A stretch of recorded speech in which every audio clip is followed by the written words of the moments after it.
Hello दोस्तों, कैसे हो आप लोग।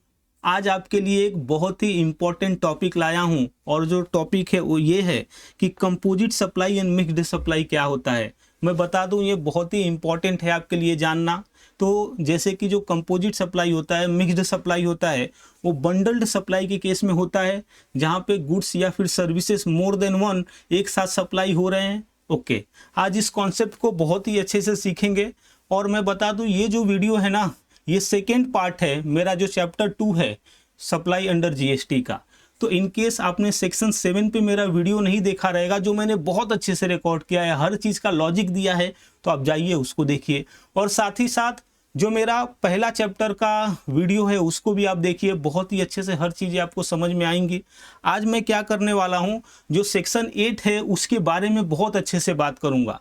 मैं बता दूं कि ये जो डिस्कशन होगा बहुत ही अच्छे नोट्स से होगा, बहुत ही अच्छे बुक से होगा। ये देखो मैंने कितने अच्छे से इस बुक को लिखा है, हर चीज़ का एक्सप्लेनेशन इतने अच्छे से दिया है ना दोस्तों। और बाद में मैंने क्या किया है, यहाँ पे एक डिफ्रेंशिएशन भी दे दिया है कंपोजिट सप्लाई और मिक्स्ड सप्लाई का, तो बाद में आप इससे भी चीज़ों को रिवाइज कर पाओगे।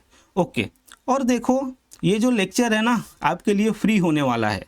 अब वो फ्री का मतलब ये मत समझ लेना कि फ्री में मैं पढ़ा रहा हूँ तो इसमें क्वालिटी नहीं रहेगा। क्वालिटी में कोई कमी नहीं की जाएगी यहाँ पे। और साथ ही साथ जो आपके मॉड्यूल में एग्जाम्पल्स है, जो आपके मॉड्यूल में सम्स है स्टडी मटेरियल में, उस सम्स को भी हम यहाँ पे सॉल्व करेंगे। तो इन शॉर्ट ये मैं फुल फ्लेज कोर्स बना रहा हूँ। आप इस कोर्स को देखो, इस लेक्चर्स को देखो, और इसके बाद से आपको कोई दूसरा वीडियो रेफर करने की ज़रूरत नहीं पड़ेगी। और ये नोट्स मैंने इस वे में डिज़ाइन किया है कि जब ये एग्ज़ाम का टाइम आएगा वहाँ पे आप चीज़ों को बहुत ही जल्दी बहुत ही अच्छे से कॉम्प्रहेंसिव वे में रिवाइज कर पाओगे। ओके, तो आइए अब ये जो सेक्शन है सेक्शन 8 उसका पढ़ाई बहुत ही अच्छे से कर लेते हैं। ओके, तो देखो ये सेक्शन 8 में आपको समझाता हूँ। तो यहाँ पे मिस्टर ए है और दूसरी साइड मिस्टर बी है। जो मिस्टर ए हैं वो क्या किए हैं, सप्लाई किए हैं। ओके, और सप्लाई किए तो सामने से कंसिडरेशन मिलेगा। ठीक है, तो देखो यहाँ पे मिस्टर ए क्या हुए, तो ये सप्लायर हो गए, और मिस्टर बी क्या हुए, रेसिपिएंट हो गए।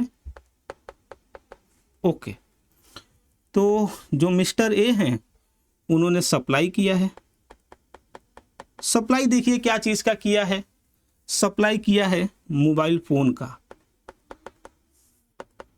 ओके, अब मोबाइल फ़ोन के साथ साथ चार्जर भी देना पड़ता है, तो चार्जर का भी सप्लाई किए हैं। और वारंटी भी तो आता है, तो 1 ईयर का वारंटी भी है। ओके, तो जब ये मिस्टर ए बिल बना रहे थे तो उन्होंने इंडिविजुअल जो प्रोडक्ट है उसका नाम नहीं लिखा। उन्होंने क्या किया, बोला कि ये जो मोबाइल सेल है वो 30,000 का है। और ऐसे होता भी है, जब भी आप भी मोबाइल खरीदने जाते हो तो जो मोबाइल का सेलर है वो बोलता है क्या मोबाइल कितने का, चार्जर कितने का, वारंटी कितने का, वो क्या बोलता है ये मोबाइल लो इसका 30,000 होता है। ओके, तो आपको मोबाइल के साथ दो चीज़ें मिल जाती हैं, क्या क्या मिल जाती है, चार्जर और वारंटी। तो ऐसे सप्लाई को क्या बोलते हैं दोस्त, ऐसे सप्लाई को हम बोलते हैं बंडल्ड सप्लाई।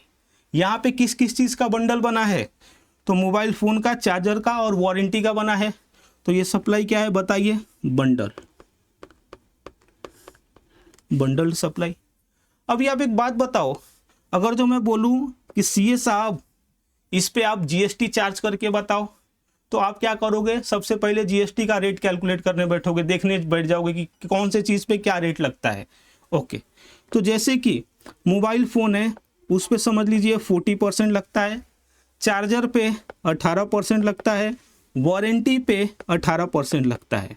ओके, अब आपका डाउट आएगा, डाउट क्या आएगा कि जो 30,000 है इसमें कुछ ऐसे प्रोडक्ट हैं जिस पे 40% का रेट है, और कुछ ऐसे प्रोडक्ट है जिस पे 18% का रेट है। तो साहब ये 30,000 पे मैं कौन सा रेट अप्लाई करूं जब तक मेरे को ये ब्रेकअप ना मिल जाए। ओके, डाउट ये पहला आया। उसके बाद से डाउट दूसरा क्या रहेगा, ये देखिए ना, मोबाइल तो गुड्स है, चार्जर तो गुड्स है, लेकिन वारंटी ये क्या है, वारंटी मेरा सर्विस है। तो जब भी मैं प्लेस ऑफ सप्लाई निकालूं, गुड्स के हिसाब से निकालूं या फिर सर्विस के हिसाब से निकालूं, जब भी मैं टाइम ऑफ सप्लाई निकालूं तो गुड्स के हिसाब से निकालूं या फिर सर्विस के हिसाब से निकालूं। आप बात समझ रहे हैं? ओके, तो इसके लिए क्या हुआ, ऐसे सिचुएशन में जहां पे प्रॉब्लम आने लगा टैक्स लगाने में बंडल्ड सप्लाई के केस में, तो सेक्शन 8 बनाया गया जो बात करता है कंपोजिट सप्लाई और मिक्स्ड सप्लाई के केस में। तो ये जो बंडल्ड सप्लाई है इसको कुछ क्राइटेरिया दिया गया है कि ये क्राइटेरिया फुलफिल्ड हुआ तो कंपोजिट सप्लाई कहलाएगा, ये क्राइटेरिया फुलफिल्ड हुआ तो उसको हम मिक्स्ड सप्लाई बोलेंगे और अकॉर्डिंगली जीएसटी लगेगा उस पे। तो देखो, जो बंडल्ड सप्लाई है उसको दो कैटेगरी में बांटा गया है। क्या क्या है वो? तो एक है कंपोजिट सप्लाई और दूसरा क्या है, मिक्स्ड सप्लाई। ओके, अब बात ये आता है कि प्रॉब्लम क्या था वो तो समझ ही गए, तो कौन से रेट से टैक्स लगेगा वो प्रॉब्लम था। उसके बाद से क्लासिफिकेशन का प्रॉब्लम था गुड्स या फिर सर्विस में। तो मैं बता दूं कि जब भी कोई बंडल सप्लाई को composite supply and mixed supply के तराजू में तोला जाएगा तो या तो वो कंपोजिट सप्लाई बन के निकलेगा या फिर वो मिक्स्ड सप्लाई बन के निकलेगा। ओके, और अगर जो कोई सप्लाई कंपोजिट सप्लाई निकला देन इन दैट केस जो जीएसटी का रेट रहेगा जो प्रिंसिपल सप्लाई पे लगा रहेगा, जो मेन सप्लाई पे लगा रहेगा, वही पूरे बंडल सप्लाई पे लग जाएगा। मतलब 30,000 पे जो यहाँ पे प्रिंसिपल सप्लाई निकल के आएगा वही रेट लगेगा, या तो 40% या फिर 18%। ओके, प्रिंसिपल सप्लाई ढूंढते कैसे है बहुत अच्छे से मैं आगे बताने वाला हूँ। प्रिंसिपल मतलब मुख्य। ओके, तो देखो प्रिंसिपल सप्लाई का लग जाएगा सप्लाई। ओके, देन जो क्लासिफिकेशन है, क्लासिफिकेशन गुड्स या सर्विस में वो किसके हिसाब से होगा, वो होगा वो भी प्रिंसिपल सप्लाई, सप्लाई के बेस पे हो जाएगा। ओके, और कोई अगर जो सप्लाई मिक्स्ड सप्लाई निकल के आता है देन इन दैट केस जो जीएसटी का रेट लगेगा, रेट जो लगेगा तो यहाँ पे ये बंडल में जो हाईएस्ट रेट है उस रेट से लगेगा। तो हाईएस्ट रेट क्या है 40%, तो 40% से पूरे ये जो 30,000 है ना उस पे टैक्स लग जाएगा। तो यहाँ पे क्या बोला जाता है, हाईएस्ट रेट। ओके, उसके बाद से पूरे गुड्स को या सर्विस को कौन से कैटेगरी में डाल दिया जाएगा, जो हाईएस्ट रेट है ना, जैसे कि मोबाइल यहाँ पे, तो बोला जाएगा कि पूरा जो बंडल है वो मोबाइल का ही सेल है मिक्स सप्लाई के केस में। तो क्लासिफिकेशन हाईएस्ट रेट के बेस पे हो जाएगा। ओके, आपको मोटा मोटी तो मैं ये समझा दिया।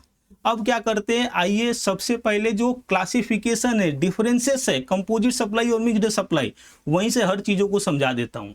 एंड देन वहीं पर नहीं रुकूंगा, डिटेल में भी पढ़ाऊंगा। ओके, तो आइए यहाँ पे चलते हैं। ओके, सो एक साइड क्या है दोस्त, एक साइड है कंपोजिट सप्लाई, दूसरी साइड है मिक्स्ड सप्लाई। सबसे पहले कंपोजिट सप्लाई, तो बंडल्ड सप्लाई कंपोजिट सप्लाई हो गया नहीं, उसके लिए हमको कुछ आइडेंटिफिकेशन टेस्ट दिए गए हैं। ओके, वो आइडेंटिफिकेशन टेस्ट जो है वो 3 है, 1 2 3। सबसे पहला क्या बोलता है कि जो बंडल्ड है सप्लाई ऑफ गुड्स का या फिर सर्विस का या फिर supply of goods and service both का, वो टैक्सेबल सप्लाई का ही होना चाहिए, तो ही कंपोजिट सप्लाई में आ सकता है। आगे क्या बोल रहा है, ये जो बंडल्ड है naturally bundled in the ordinary course of business में होना चाहिए। मतलब जो लोग ये चीज़ों को बेच रहे हैं, जो बंडल सप्लाई कर रहे हैं, 90% 99% ऑफ द सेलर साथ में ही चीज़ों को बेचते हैं। For example mobile and charger, जब भी आप मोबाइल खरीदने जाते हो तो जो सेलर है वो चार्जर भी तो आपको देता ही है। समझ रहे बात आप? जब भी होटल में आप जाते हो तो एक तो स्टे की फैसिलिटी देते हैं, साथ ही साथ आपको खाने को देते हैं, लंच देते हैं, डिनर देते हैं, ब्रेकफास्ट देते हैं। तो ये सभी क्या है, जब ये चीज़ें साथ में बिकती हैं और जो बायर है वो भी चीज़ों को साथ में एक्सपेक्ट करते हैं, वहाँ पे जो सप्लाई है वो क्या है, नेचुरली बंडल्ड है। मतलब आर्टिफिशियली हम जानबूझ के नहीं बंडल बना रहे हैं, लोग ऐसा बेचते हैं और लोग ऐसा खरीदते भी हैं। ओके, और क्या बोल रहा है कि ये बंडल में एक सप्लाई प्रिंसिपल सप्लाई होता है। जैसे कि अभी आप देखोगे तो ये समझ में आ गया कि ठीक है, ये जो बंडल है ये कंपोजिट सप्लाई में आता है। अब बताओ इसमें प्रिंसिपल सप्लाई क्या है, तो बट ऑब्वियस इसमें प्रिंसिपल सप्लाई मोबाइल ही है, क्योंकि लोग मोबाइल खरीदने जा रहे हैं और साथ ही साथ चार्जर और वारंटी खरीद के आ जा रहे हैं।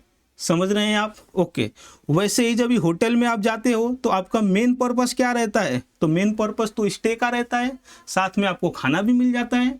ओके, तो वहाँ पे जो स्टे है, एकोमोडेशन है, वो आपका मेन सप्लाई है, प्रिंसिपल सप्लाई है। ओके, अब क्या बोला जा रहा है कि कंपोजिट सप्लाई के केस में बिल पे सिंगल प्राइस दिया भी जा सकता है और नहीं भी दिया जा सकता है। याद रखिएगा ये बात आप। कंपोजिट सप्लाई के केस में बिल जो बनेगा, जो सेलर बिल फाड़ेगा, जरूरी नहीं है कि वो बिल पे ऐसा ही एक रेट दिया रहे।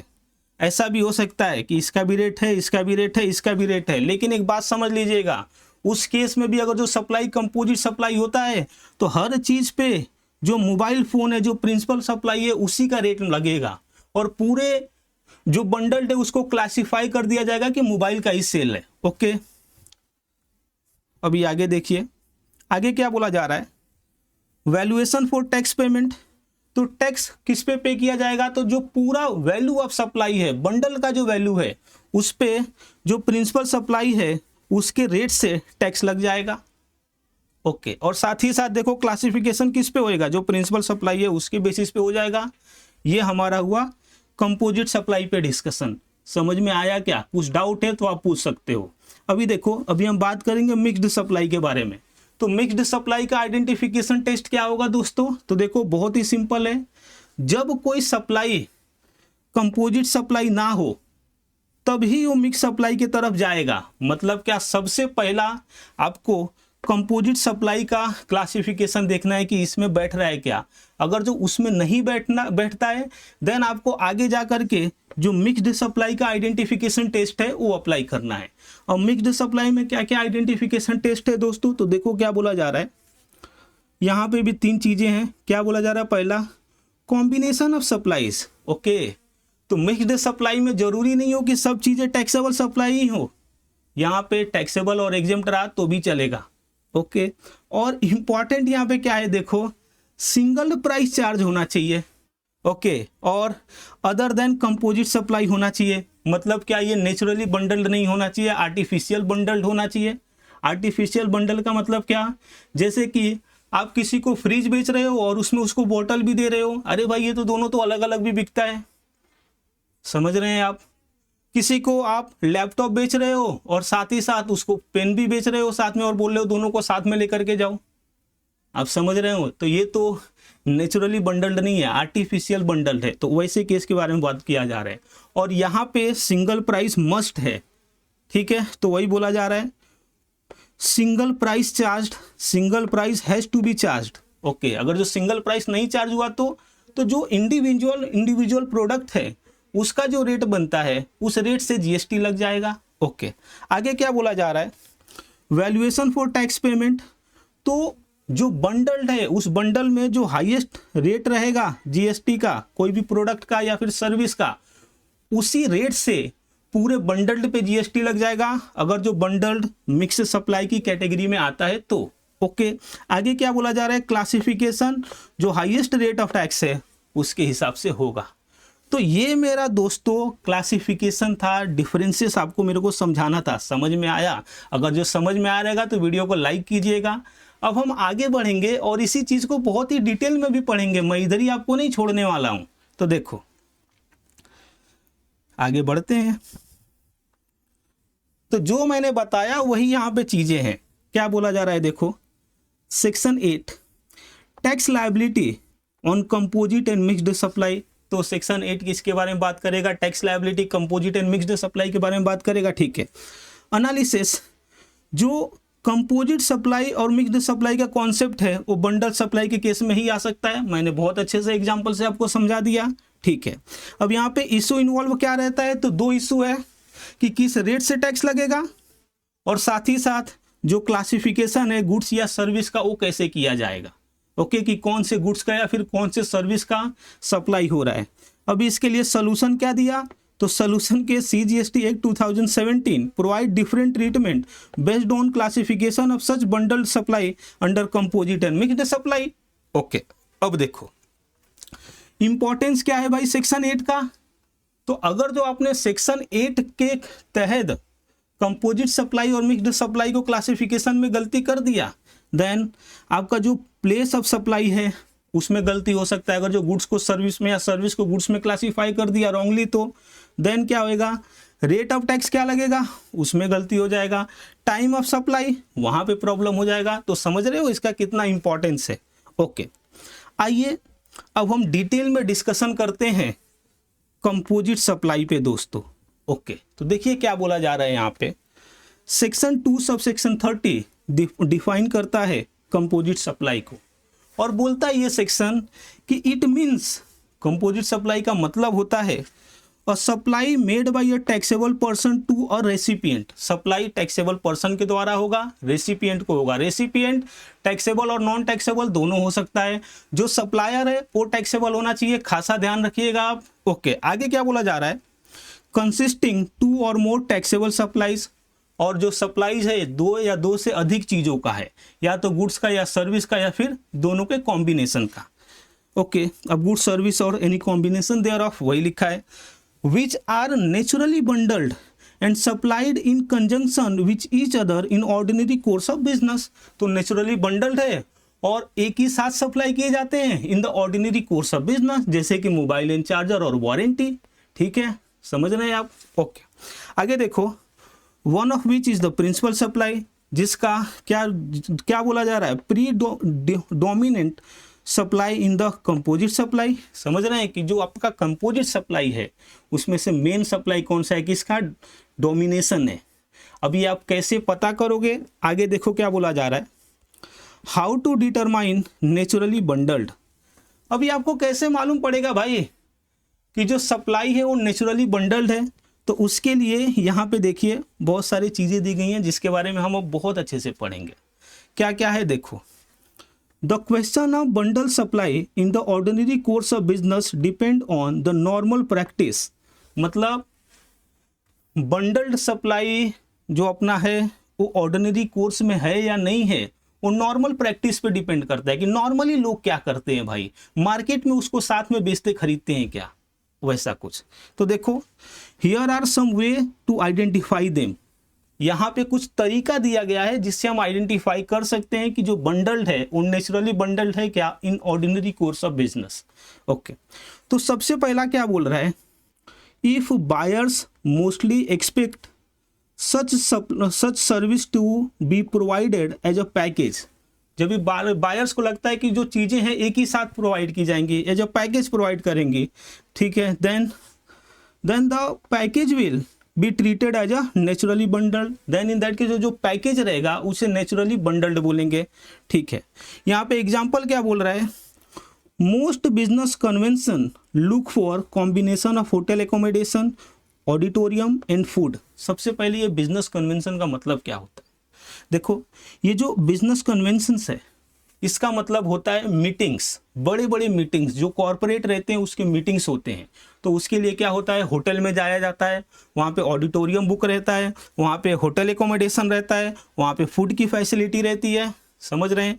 तो ये बिजनेस कन्वेंशन साथ में ये चीज़ों को मांगते हैं, जब पैकेज मांगते हैं तो ये क्या है, ऑर्डिनरी कोर्स ऑफ बिजनेस में बंडल्ड है। तो एक ये तरीका है कि जो बायर है वो एक्सपेक्ट करते हैं such service to be provided as a package, ठीक है। दूसरा क्या बोला जा रहा है, if most of the service providers in the industry provide a package of services then it can be consider as a naturally bundled. मतलब अब सेलर पे आ रहा है कि जो सेलर्स है, जो सर्विस प्रोवाइडर्स हैं, नॉर्मली वो बंडल्स में ही प्रोवाइड करते हैं। जैसे कि क्या बोला जा रहा है, air transport and food on board is a bundle offered by most.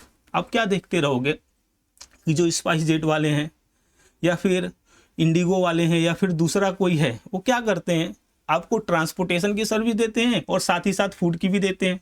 तो ये सेलर दोनों चीज़ को नॉर्मली बंडल्ड करके बेच रहे हैं, ऐसा चीज़ है। ओके, आगे क्या बोल रहा है कि the nature of various service in bundle of service will also help to identify whether the service are bundled.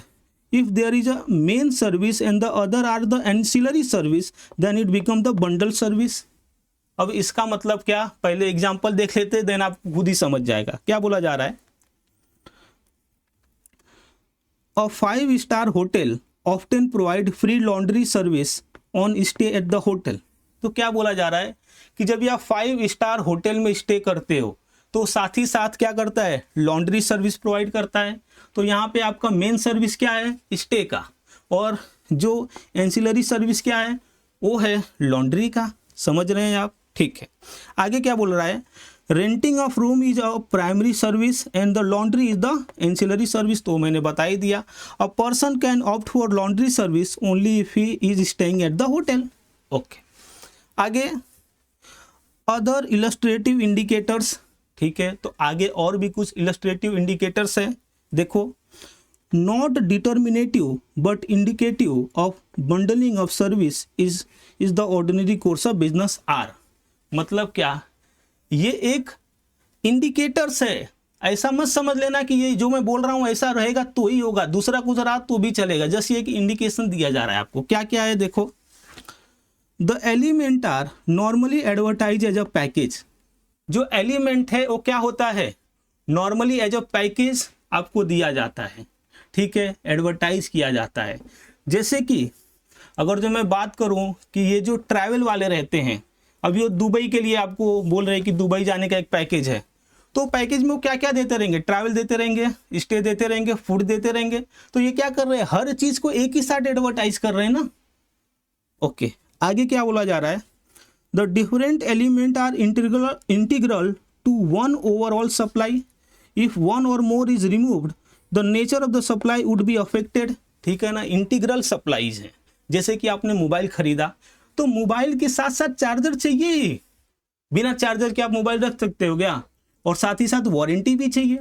तो क्या है, वन सप्लाई के ये सभी इंटीग्रल पार्ट्स हैं, इंटीग्रल सप्लाईज हैं। ओके, तो आपको ये समझ में आ गया रहेगा कि ये कैसे हम देखते हैं कि जो सप्लाई है वो ऑर्डिनरी कोर्स में बंडल्ड है कि नहीं है। ओके, आगे देखिए क्या बोला जा रहा है, determination of tax liability in case of composite supply.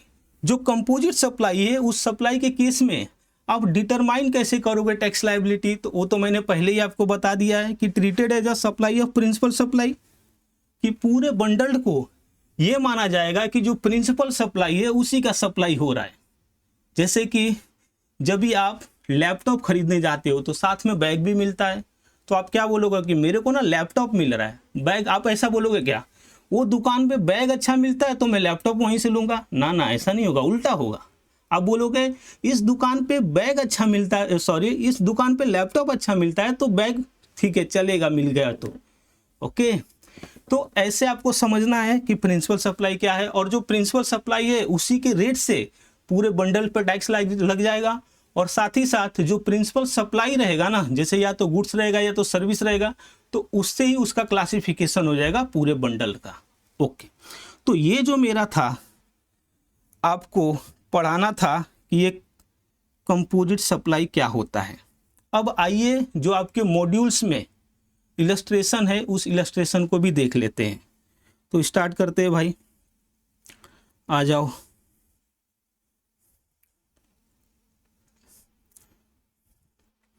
यहाँ से स्टार्ट हो रहा है।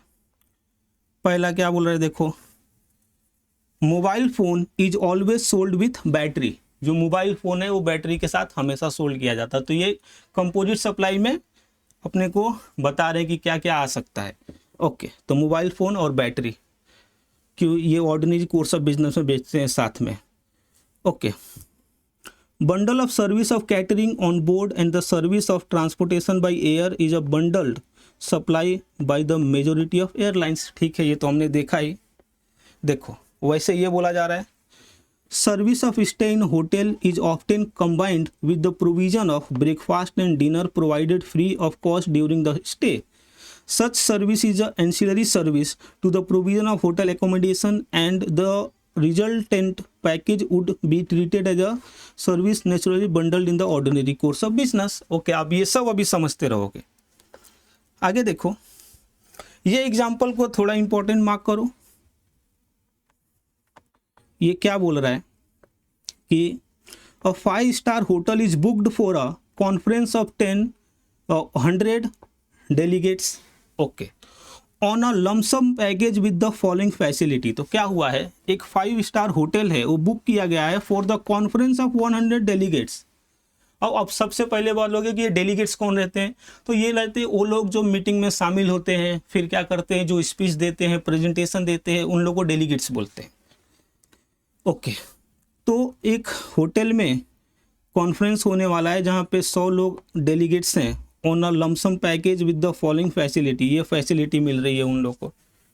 ठीक है, accommodation for the delegates provide होने वाला है। उसके बाद से ब्रेकफास्ट इन लोग के लिए प्रोवाइड होने वाला है, टी एंड कॉफ़ी प्रोवाइड होने वाला है during the conference, access to the fitness room for the delegates. उसके बाद से availability of the conference rooms. Okay, business centre. ठीक है, ये सभी इन लोग के लिए अवेलेबल होगा। क्या बोला जा रहा है, इट इज एविडेंट क्या बोल रहा है, it is evident of bucket of services is being provided. ये क्या बोला, it is evident of bucket of services is being provided. Bucket मतलब समझ रहे हो, एक बास्केट में बहुत सारी सर्विसेज एक ही साथ प्रोवाइड की जा रही हैं। आप देख ही सकते हो क्या क्या सर्विसेज हैं। Okay, many of them are chargeable to the different effective rate of tax. और ये जो है सब एक ही रेट से चार्ज होंगे क्या, टैक्स जीएसटी चार्ज होगा क्या, सबका अलग अलग है। Okay, if the principal supply is describe as a convention services it is able to capture the entire essence of the package.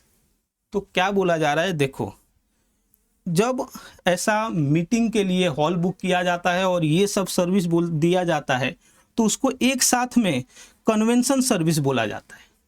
तो ये बोला जा रहा है कि भाई ये जो सर्विस है ना, सबको एक साथ में हम कन्वेंशन सर्विस बोल सकते हैं।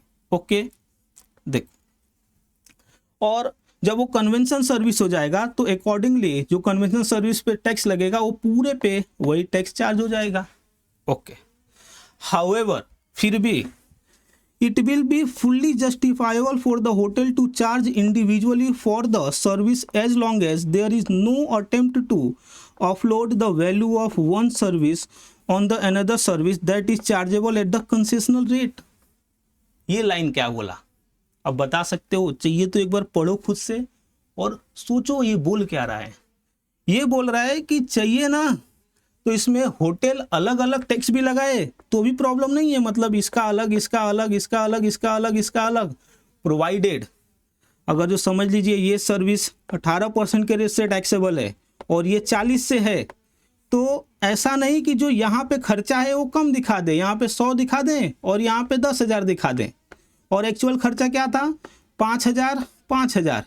नहीं, ऐसा करोगे तो नहीं चलेगा। अदरवाइज क्या होगा, गवर्नमेंट को टैक्स कम मिलेगा ना, 100 रुपये पे 40% मिलेगा, 10,000 पे 18% मिलेगा तो कम मिलेगा ना भाई। नॉर्मली 5,000 पे 40% मिलना चाहिए और 5,000 पे 18% मिलना चाहिए। समझ रहे हो, तो जब तक होटल ये नहीं करता है तब तक वो अलाउड है कि भाई चलेगा, ऐसा कर सकते हो।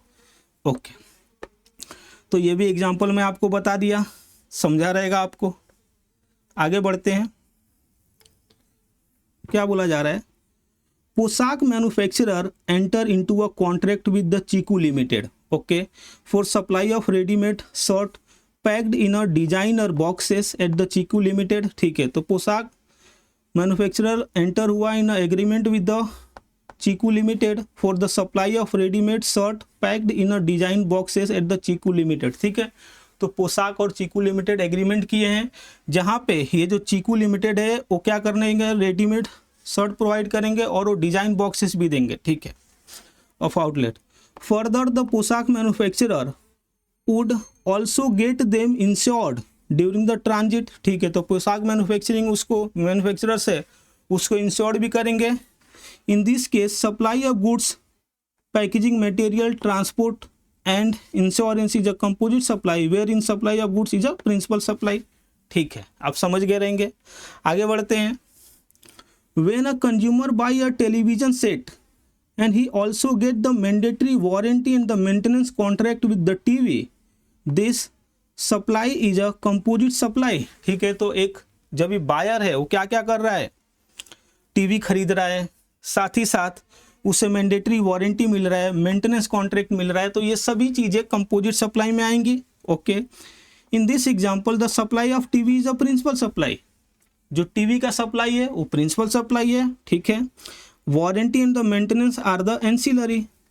ओके, देखिए 62 वाला क्या बोल रहा है, और travel ticket from Mumbai to Delhi may include service of food being served on the board, free insurance and the use of the airport lounge. In this case, the transportation of the passenger constitutes the predominant element of the composite supply. But obvious लोग वहाँ पे क्यों जा रहे हैं, transportation के लिए जा रहे हैं, ना कि खाना खाने के लिए, ना कि लॉन्ग की फैसिलिटी के लिए। ओके, ठीक है, ना ही कि इंश्योरेंस के लिए। Okay, and treated as a principal supply and all other supplies are the ancillary supply, ठीक है। अगला जो है वो क्या बोलता है, राती computer supply laptop worth 52,000 along with the laptop bag worth 3,000। देखो वो लैपटॉप और बैग वाला जो एग्जांपल दिया था, टू द कस्टमर फॉर 55,000, तो राठी कंप्यूटर्स क्या करता है, 52,000 का कंप्यूटर बेच रहा है, लैपटॉप बेच रहा है, और साथ ही साथ 3,000 का बैग भी दे रहा है कस्टमर को, ठीक है। बिंग नेचुरली बंडल्ड, नॉर्मली ऐसा ही होता है। Okay, supply of laptop bag along with the laptop is a composite supply which is treated as a supply of principal supply that is laptop. Okay, assuming that the rate of tax applicable on the laptop is 18% and on the laptop bag is 28%. In the given case, the rate of principal supply that is laptop is 18% will be charged on the entire value.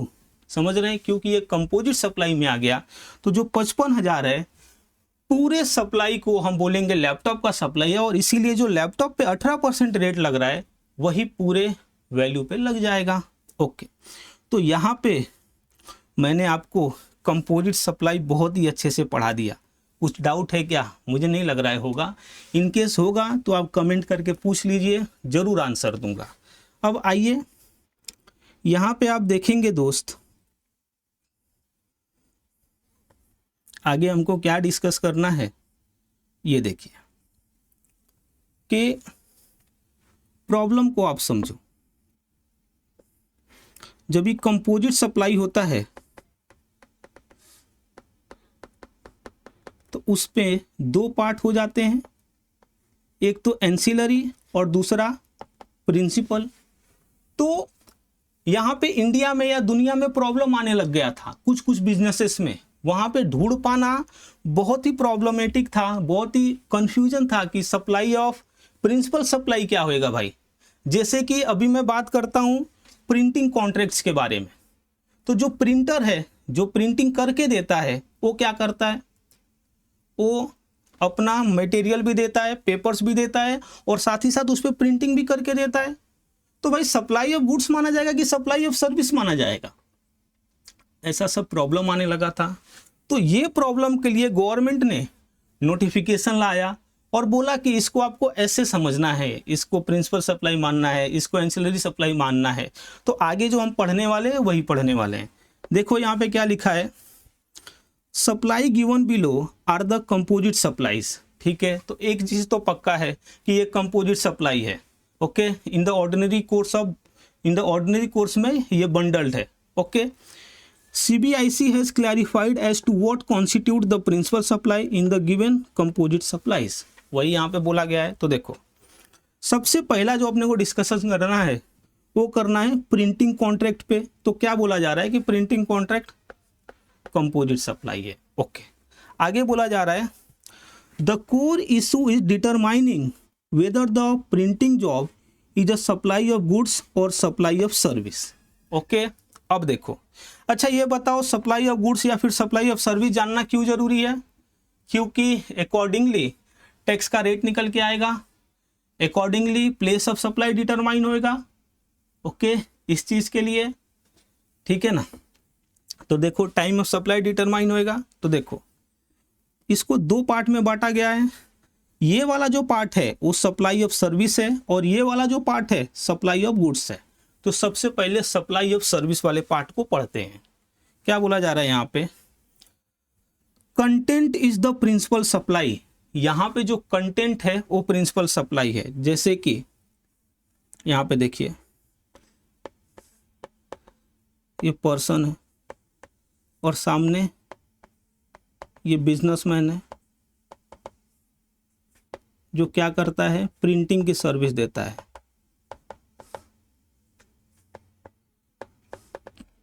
Okay, देखो क्या बोला जा रहा है, इसके लिए rule क्या है? If the client provide the content intangible input, ये जो पर्सन है इनको क्या प्रोवाइड कर रहे हैं कि भाई ये चीजें मेरे को प्रिंट करके चाहिए। फॉर एग्जाम्पल ये जो मैं आपको बुक पढ़ा रहा हूं ना, जिस बुक से मैं बोल रहा हूं इसको कि मेरे को ये बुक प्रिंट करके चाहिए, मैं उसको पूरा PDF फाइल दे रहा हूं 300 पेज का। ओके, आगे क्या बोला जा रहा है? The uses right and the printer provide the physical input paper and ink, the principal supply is supply of service. अब देखो मैंने इसको कंटेंट दे दिया जिस पे मेरा राइट्स है। अब ये क्या करेगा, मेरे को दो चीज़ देगा, एक तो प्रिंटिंग करके देगा और जिस पेपर पे प्रिंट करके दिया वो पेपर भी तो मेरे को देगा। ओके, वही बोला जा रहा है यहाँ पे। तो इसको हम क्या बोलेंगे? सप्लाई ऑफ सर्विस बोलेंगे। एग्जाम्पल क्या बोल रहा है? जब बुक की प्रिंटिंग होती है, एनुअल रिपोर्ट का होता है, क्वेश्चन पेपर का होता है, पैम्पलेट्स का होता है, ब्रोशर्स का होता है। ओके, अब देखो ये रीजन बड़ा ही इंपॉर्टेंट है। ये रीजन क्या बोल रहा है? You are not buying the paper. साहब आप पेपर नहीं बाय कर रहे हो, you are paying for the content to be reproduce on the paper. आप बस पेपर बाय कर रहे हो क्या? आप तो ये बोल रहे हो मैं बुक बाय कर रहा हूँ, जो उस पर चीजें लिखा है और जो रिप्रोड्यूस हुआ है पेपर्स पे वो मैं बाय कर रहा हूँ। इसीलिए इसको क्या बोलेंगे? सप्लाई ऑफ सर्विस बोलेंगे। दूसरी साइड देखो, material is the principal element. दूसरी साइड जो प्रिंटिंग है, प्रिंटिंग में उतना दम नहीं है, मतलब जो कंटेंट है उसमें बहुत ज़्यादा दम नहीं है, मेन जो मटेरियल है। इसमें क्या एग्जांपल आता है? Printed boxes, tissues, napkin, wallpaper, envelopes. तो ये सभी क्या चीज़ें हैं? ये वो चीज़ें हैं जहाँ पे प्रिंटिंग से ज़्यादा जो मटेरियल है ना वो मेन होता है। ओके, और इसीलिए इसे हम क्या बोलेंगे? सप्लाई ऑफ गुड्स बोलेंगे। रूल क्या बोल रहा है? If the product is primary of physical item that happen to have some printing on it, ठीक है ना। मतलब क्या, जो मेन चीज़ है वो फिजिकल आइटम है और उस पर थोड़े बहुत प्रिंटिंग होने हैं, ठीक है, लाइक अ लोगो और design, the principal supply is supply of goods. Okay, example में मैंने बता ही दिया ये सभी चीज़ें। रीजन देखो, रीजन से आपको समझ जाएगा ये क्या बोल रहा है।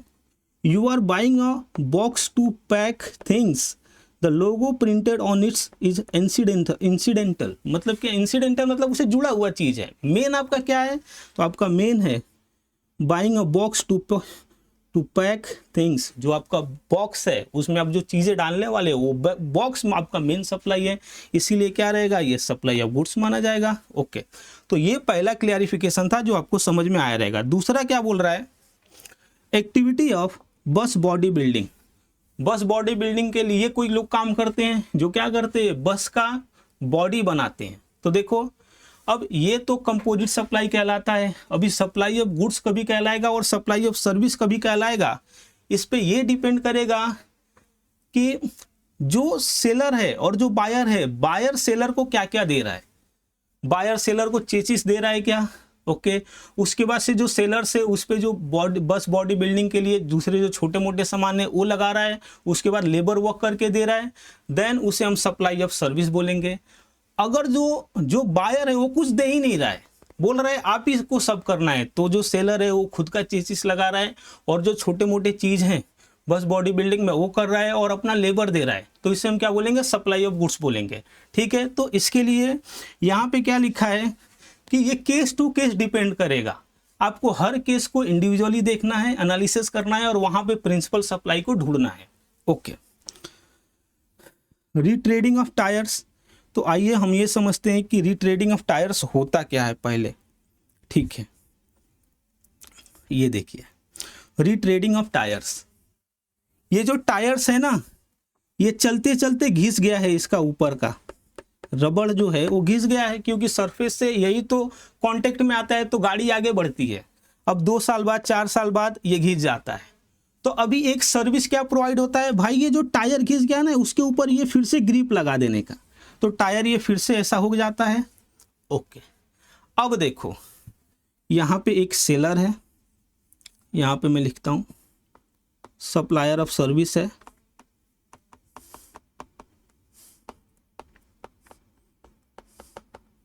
और दूसरा है रेसिपिएंट। ओके, अब सप्लायर ऑफ सर्विस क्या करता है, उसको ये रेसिपिएंट एक टायर देता है ऐसा, और सप्लायर वालों क्या करता है, उस पर ये टायर पे ये ऐसा लगाता है ग्रिप और इसको दे देता है। देन इन दैट केस इस काम को सप्लाई ऑफ सर्विस बोलेंगे। ठीक है, तो यहाँ पे प्रिंसिपल सप्लाई क्या होगा, सप्लाई ऑफ सर्विस होगा। फिर क्या होता है, ऐसा नहीं होता है, एक दूसरा रेसिपिएंट आता है, वो क्या बोलता है मेरे को ऐसा ही टायर चाहिए, और ये बायर, ये जो सप्लायर रहता है वो क्या क्या रहता है, खुद ही ये टायर खरीदा रहता है, उस पर ये ग्रिपिंग किया रहता है और ये टायर इनको दे रहा है, तो इस केस में उसको सप्लाई ऑफ गुड्स बोला जाएगा। वही ये पूरा चीज है दोस्त। ठीक है, ओके, अगला क्या है, food supply to the patient. Okay, food supply to the patient. अब देखो ये डॉक्टर है, ठीक है, और ये एक पेशेंट है बेचारा। अब ये डॉक्टर क्या इनको प्रिस्क्राइब कर रहे हैं कि आपको खिचड़ी ही खाना है, ठीक है, साबूदाना का वड़ा ही खाना है, और इसके लिए होटल वाले उनको ये चीज़ें दे रहे हैं। अब बताओ जो ये खा रहा है, ये जो मेडिकल सर्विस दे रहे हैं, जो ट्रीटमेंट की सर्विस दे रहे हैं, उसी में वो काउंट होना चाहिए कि नहीं होना चाहिए, होना चाहिए। इसीलिए जो ये पेशेंट के, इन पेशेंट का जो एडमिट पेशेंट है, वो अगर जो कुछ खाना खा रहा है ना, तो उसको हम जो ये प्रिंसिपल सप्लाई है, सप्लाई ऑफ क्या बोलते हैं, मेडिक्लिनिक सर्विसेज, उसमें काउंट हो जाएगा। ठीक है, और इस पे टैक्स नहीं लगेगा। दूसरी साइड देखो, अब ये एक मैडम है, ये पेशेंट नहीं है, ये या फिर आउटसाइड पेशेंट है, ये एडमिट नहीं है, ये यहाँ पे आई और होटल जो हॉस्पिटल है वहाँ पे इन्होंने खाना भी खाया, देन इन दैट केस ये जो खाना खाई वो टैक्सेबल होगा। और वैसे ही अभी क्या होता है, जो दूसरे लोग आते हैं, इनके अटेंडेंट है, जो कोई इनको देखने आया हॉस्पिटल के कैंटीन में जाकर के वो भी खाना खाया, देन इन दैट केस जो ये खाना खाए और ये खाना खाए उसे सप्लाई ऑफ गुड्स मानेंगे, या फिर कैटरिंग की सर्विस मान करके उस पर टैक्स लगाएंगे। टैक्स तो लगेगा। ओके, देखो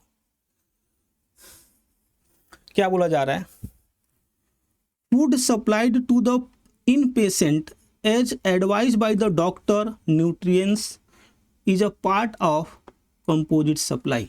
ठीक है, of health care, health care का वो कंपोजिट सप्लाई है, एंड नॉट सेपरेटली टैक्सेबल, और इसीलिए इस पे सेपरेटली टैक्स नहीं लगेगा। ठीक है, other supplies of the food by the hospital, ठीक है, to the patient not admitted, ठीक है, जो एडमिटेड नहीं है, और their attendant visitors are taxable, ठीक है, वो टैक्सेबल होगा। ओके, देखो ये पांचवा क्या है, पांचवे में ये बोला जा रहा है कि क्या चीजें बंडल्ड सप्लाई में आएंगी और क्या चीजें बंडल्ड सप्लाई में ना आकर के इंडिपेंडेंट में आ जाएंगी। ओके, फिर से मैं बोलता हूँ, ये वाले सभी ऊपर जो 4 केसेस थे, 4 केसेस में हमने ये देखा कि ठीक है ये कंपोजिट सप्लाई माना जाएगा।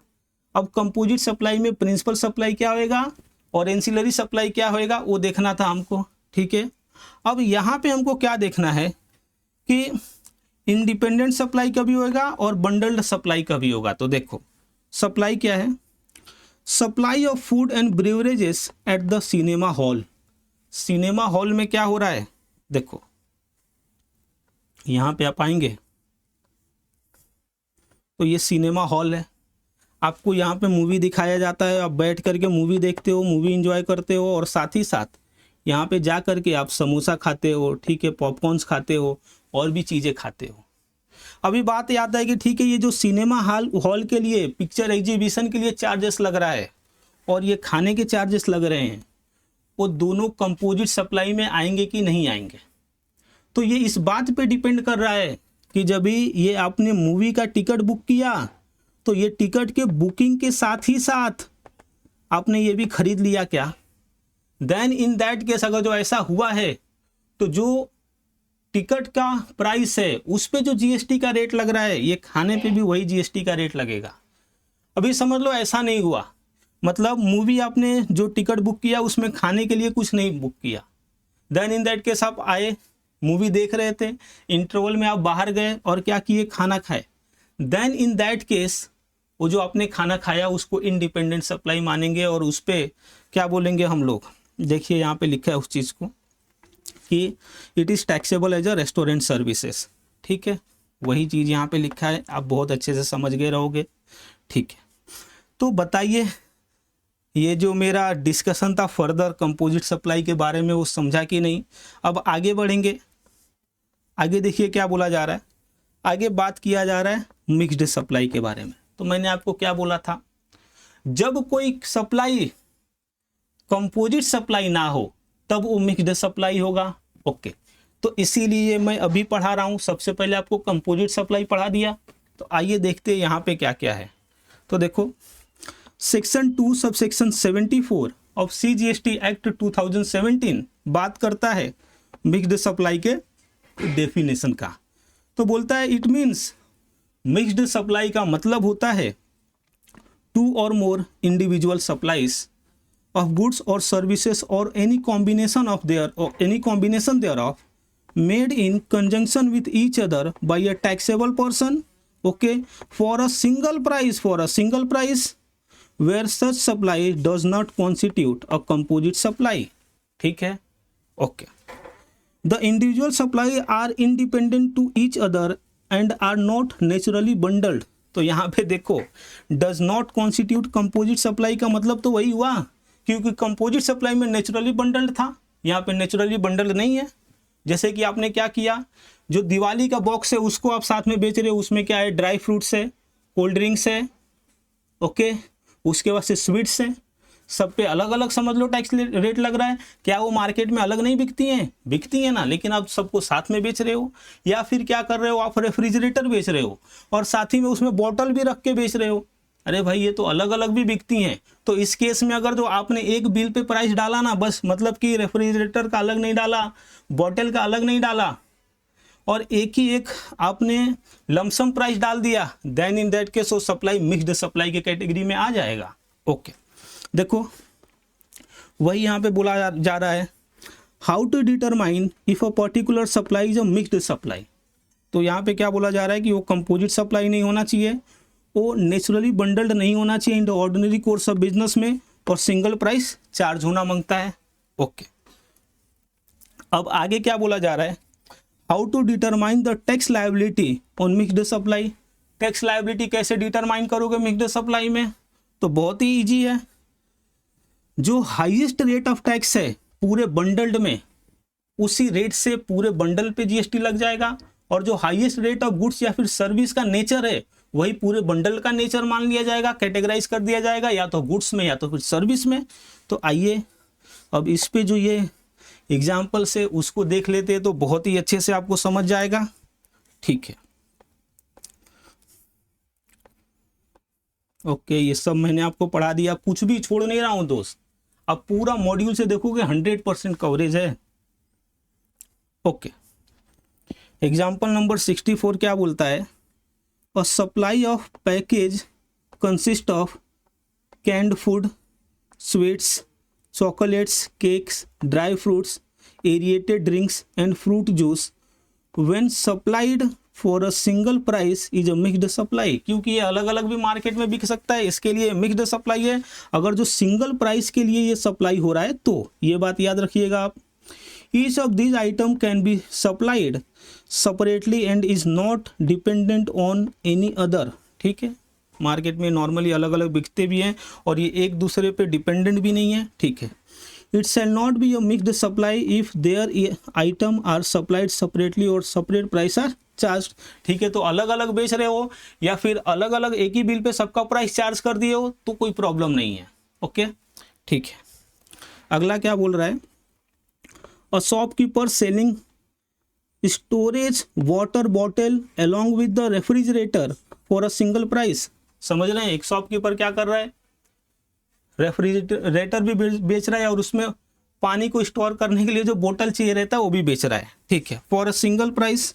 Bottle and the refrigerator can be easily be priced and sold independently, ठीक है, and are not naturally bundled, so such supplies are mixed supply, और इसीलिए ये जो सप्लाई है वो मिक्स्ड सप्लाई की कैटेगरी में आ जाएगा मेरे भाई, ओके। आगे क्या बोला जा रहा है, a house is given on the rent through a single rent deed, एक हाउस है वो रेंट पे दिया जा रहा है और उसके लिए सिंगल रेंट डीड बना है, okay. One floor of which is to be use as a residence, जिसका एक फ्लोर रेसिडेंस के जैसा यूज होगा, and the other for the housing of printing press, और दूसरा क्या होगा, प्रिंटिंग प्रेस के लिए यूज होगा, ठीक है। एट लमसम रेंट अमाउंट, तो क्या बोला जा रहा है, ये तो आप रेसिडेंशियल और कमर्शियल दोनों को साथ में रेंट पे दे रहे हो और लमसम रेंट दोनों के लिए मिल रहा है। Such renting of the two different purpose is not naturally bundled, और ये नेचुरली बंडल्ड नहीं है, इसीलिए in the ordinary course of business ये नहीं है। सच सप्लाई मिक्स सप्लाई के कैटेगरी में आएगा, ओके। अब ये टैक्स लायबिलिटी डिटरमाइन करने के लिए बोल रहा था, आगे देखते हैं, और इसमें दो है। Shringar enterprises supplies 10,000 kit at the rate ₹50 each amounting to 5 lakhs to the Raghav general store, ठीक है। तो श्रृंगार एंटरप्राइजेस है वो 10,000 किट प्रोवाइड कर रहा है amounting to 5 lakhs to the Raghav general store, okay. Each kit consist of 1 shampoo, जिसमें एक शैम्पू है, 1 फेस वॉश है एंड 1 काजल पेंसिल है, ठीक है। तो एक एक 3 चीज़ें हैं इसमें, एक शैम्पू है, एक फेस वॉश है और एक काजल पेंसिल है, ठीक है। It is mixed supplies and treated as supply of a particular supply which attract the highest rate of tax. सही भी बात है, ये सब अलग बिकता है तो आप एक में क्यों बेच रहे हो, प्रोवाइडेड सिंगल प्राइस चार्ज किया रहे, ठीक है। तो सिंगल प्राइस ही चार्ज किया है, 50 रुपये का एक बेचा है, ओके।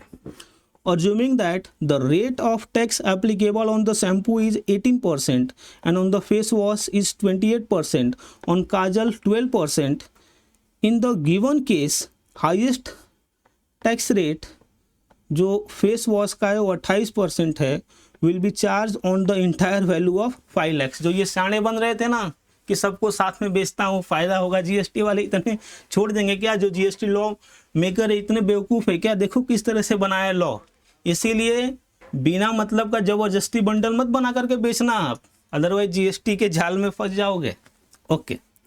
देखो अगला क्या बोल रहा है, in case of servicing of car invoicing supply of both goods spare part and the service labour where the value of goods and the service are shown separately, the goods and the service would be liable to tax at the rate applicable to the such goods and service separately।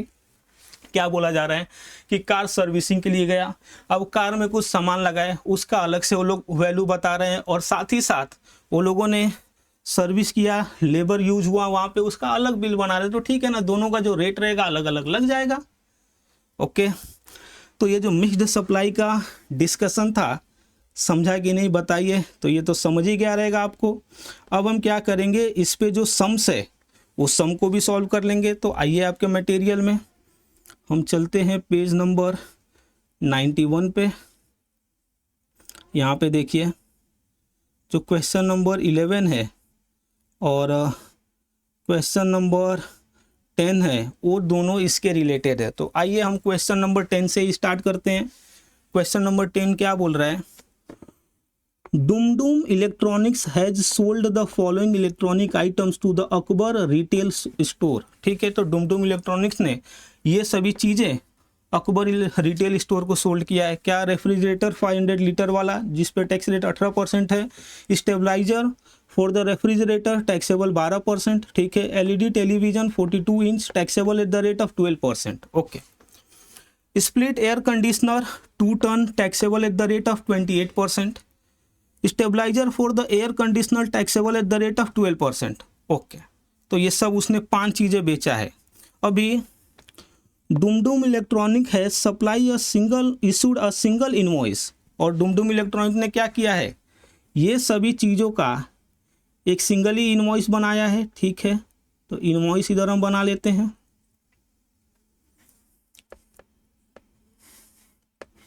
Invoice बना लेते हैं, ये है invoice. इसमें क्या किया, 1 product 2 3 4 5 ऐसा करके दिया, ओके। आगे क्या किया है, single invoice indicating the price of each of the above item separately in the same. और उसने क्या किया है, सब चीज का प्राइस यहाँ पे डाला है कि इसका इतना प्राइस, इसका इतना प्राइस, इसका इतना प्राइस, इसका इतना प्राइस, इसका इतना प्राइस, ठीक है। Akbar retail store has given a single cheque of 1 lakhs for the all the item as a composite discount price, ठीक है ना। डिस्काउंटेड प्राइस इसको मिला है। State the type of supply and the tax rate applicable in this case. तो आप ये बताओ, ये कंपोजिट सप्लाई है कि नहीं है? तो क्योंकि ये सभी इंडिपेंडेंटली आराम से मार्केट में सोल्ड हो सकते हैं, ये कंपोजिट सप्लाई नहीं है, ओके। अब बात ये आता है ये मिक्स्ड सप्लाई है, मिक्स्ड सप्लाई नहीं है, क्योंकि जो इनवॉइस है सब में अलग अलग रेट बताया गया है सबका कि ये कितने का, ये कितने का, ये कितने का। सामने से जो अकबर ने एक बार में पैसा दिया है उससे क्या होता है भाई? तो ये सभी सप्लाई क्या है, इंडिपेंडेंट सप्लाईज हैं, और इसीलिए जो इंडिपेंडेंट टैक्स का रेट है वो सब पे लग जाएगा, ओके। तो आइए मेरे नोट्स में यहाँ पे देखो क्या लिखा है कि more than 1 supply made together and tax at the individual rate not a composite और मिक्स्ड सप्लाई। तो देखो, more than 1 supply made together and tax at the individual rate. तो मोर देन 1 सप्लाई एक साथ बेचा जाता है, बहुत जगह पे ऐसा होता है भाई, कोई भी आप स्टोर पे जाओ वो अब ऐसा है क्या कि जितना हम सामान खरीदेंगे, आप डीमार्ट में जाते हो तो जो सामान खरीदते हो सबका अलग अलग बिल बनता है क्या? अरे सबका एक ही बिल बनता है और सब में अलग अलग बताया जाता है कि समझ लो शैम्पू कितने का है, ये सॉप लिया है वो कितने का है, ठीक है, ड्राई फ्रूट्स कितने का है, वो सब अलग अलग दिया रहता है, चॉकलेट कितने का है, आप देखना कभी डीमार्ट का बिल, ओके। तो उस केस में इंडिपेंडेंट सिग्निफिकेंस है सभी supplies, separate consideration indicated against the each supply, और जब भी अलग अलग और उसका रेट से टैक्स लग रहा है तो उसको हमको क्या करना है, ना ही कंपोजिट सप्लाई बोलेंगे ना ही मिक्स्ड सप्लाई बोलेंगे। तो ये जो हमारा क्वेश्चन था वो इसी कैटेगरी में आ रहा था, क्वेश्चन नंबर 10। तो मैंने ये भी सॉल्व कर दिया, ओके। अब देखिए क्या बोला जा रहा है, question number 11, Manikaran a registered supplier of Delhi has supplied 20,000 package at ₹30 each to Mukhaji Gift Shop in the Punjab, ठीक है। तो मणिकरण दिल्ली से हैं और मुखाजी को उन्होंने 20,000 पैकेज सप्लाई किया है, और सबका एक एक का जो रेट है वो 30-30 रुपया है, ठीक है। आगे क्या बोला जा रहा है कि जो पैकेज है, each package consist of 2 chocolate, 2 fruit juice bottles and a packet of toy balloons, okay. Determine the rate of GST applicable in the given case assuming the rate of GST to be as under, ठीक है। अब देखो, अब सबसे पहले आप बात बताओ कि ये जो पैकेज है क्या सभी चीज़ का अलग अलग रेट बता रहा है, ठीक है। ये जो प्राइस है 30 रुपये का नहीं बता रहा है, एक ही प्राइस चार्ज हुआ है। अब बताओ ये chocolate, fruit juice and toy balloons ये कंपोजिट सप्लाई है कि नहीं है? तो देखो, ये ऑर्डिनरी कोर्स में हम एक साथ तो बेचते नहीं हैं, और ये इन कंजंक्शन विथ ईच अदर तो है नहीं कि मतलब कोई चॉकलेट लेगा और टॉयज नहीं ले, टॉय बलून नहीं लेगा तो उसको कुछ प्रॉब्लम होगा, ऐसा भी नहीं है, दोनों अलग अलग मार्केट में खरीद सकता है। और इसीलिए साहब ये सप्लाई कंपोजिट सप्लाई तो नहीं है। तो आगे क्योंकि यहाँ पे सिंगल प्राइस चार्ज हुआ है, तो सिंगल प्राइस चार्ज हुआ है इसीलिए ये सप्लाई मिक्स्ड सप्लाई के कैटेगरी में जाके बैठ रहा है। और क्योंकि ये मिक्स्ड सप्लाई के कैटेगरी में जाके बैठ रहा है साहब, यहाँ पे जो हाईएस्ट जीएसटी का रेट रहेगा, तो हाईएस्ट रेट क्या है 18% जो चॉकलेट पे है वो पूरे 30 रुपये पे लग जाएगा। आप समझ रहे हो? तो 20,000 मल्टीप्लाई बाई 30 जो प्राइस आता है, उस प्राइस पे जो 6 लाख आता है वो 6 लाख पे क्या होएगा, 6 लाख ही आएगा ना। हाँ, तो 6 लाख पे आपका 18% जीएसटी लग जाएगा। ओके, तो आइए 11th वाले का आंसर भी देख लेते हैं। यहाँ पे सेक्शन 8 भी देखो, 6 लाख पे 18% लगा कि नहीं लगा? लगा। ओके, 10वें में supply of these goods is there for supply of individual item which are taxable at the respective rate applicable. ठीक है, तो ये दोनों सम हो गया। अब बताइए आपके पूरे जो सप्लाई वाला टॉपिक है उसको 100% कवर कर दिया कि नहीं कर दिया? कर दिया। देखो यहाँ पे ये सभी चीज़ों को मैंने कर दिया है कवर। ओके, ये जो चौथा सम है ये क्या बोल रहा है? देखो, composite supplies is treated as supply of that particular goods or services which attract the highest rate of tax for a purpose of considering tax liability examining the validity of statement. तो बताइए ये statement सही है कि गलत है? तो ये स्टेटमेंट तो गलत है।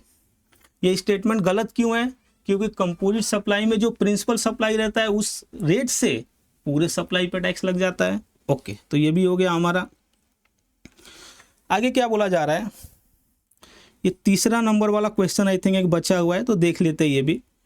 Prithvi Associate is engage in supply of taxable goods. ठीक है, तो पृथ्वी एसोसिएट एक बिजनेस है, वो टैक्सेबल गुड्स को सप्लाई करता है। Its inquires from its tax adviser as to whether any activity can be treated as a supply even if made without consideration in the ordinary course without consideration in accordance with the provision of the GST law, you are required to enumerate such activity if any। तो फिर से एक बार पढ़ देता हूँ, मैं थोड़ा जल्दी पढ़ दिया, अब आराम से पढ़ देता हूँ। Prithvi Associate is engage in supply of taxable goods. ठीक है, it inquires from its tax adviser, तो वो टैक्स एडवाइजर से पूछ रहा है Prithvi Associate, as to whether any activity can be treated as supply even if made without consideration in accordance with the provision of GST law. वो पूछ रहा है टैक्स एडवाइजर से, साहब कोई जीएसटी लॉ में ऐसा भी प्रोविजन है क्या जहाँ पे सप्लाई विदाउट कंसिडरेशन होता है, बिना पैसे के होता है तो भी उसको सप्लाई माना जाता है ना? 4 केसेस जो शेड्यूल 2 में दिया है। तो देखो ये जो शेड्यूल 2 में आपको बताया, यहाँ पे यही तो 4 चीजें हैं जिसके बारे में तो चिल्ला के आपको समझाया इसके पहले लेक्चर में। ठीक है, तो यहाँ पे आकर के दोस्तों ये जो मेरा सप्लाई वाला टॉपिक है ये पूरी तरह से कवर हो गया और बहुत ही लॉजिकल वे में बताया, किसी भी चीज़ को छोड़ा नहीं, जल्दबाजी नहीं किया, सब चीज़ें आपको बहुत अच्छे से समझा के दिया। अगर जो ये वीडियो अच्छा लग रहा है तो अपने दोस्तों के साथ शेयर कीजिए। बताइए कि कोई ऐसा है अभी यूट्यूब पे जो फ्री में पढ़ा रहा है, और फ्री में पढ़ा रहा है, इतना डिटेल में पढ़ा रहा है। और ये जो बुक है अगर जो आपको बाय करना है तो आप हमसे कांटेक्ट कर सकते हैं, ये बुक हम आपको अवेलेबल करा देंगे। ओके, तो मिलते हैं दोस्तों अगले वीडियो में नेक्स्ट चैप्टर के साथ, जो चैप्टर 3 है, वहाँ पे भी बहुत मजा आएगा। चैनल को सब्सक्राइब करना मत भूलना, वीडियो को लाइक करना मत भूलना और मुझसे जुड़े तो हमेशा रहना। तो चलिए मिलते हैं अगले वीडियो में नेक्स्ट चैप्टर के साथ। Thank you.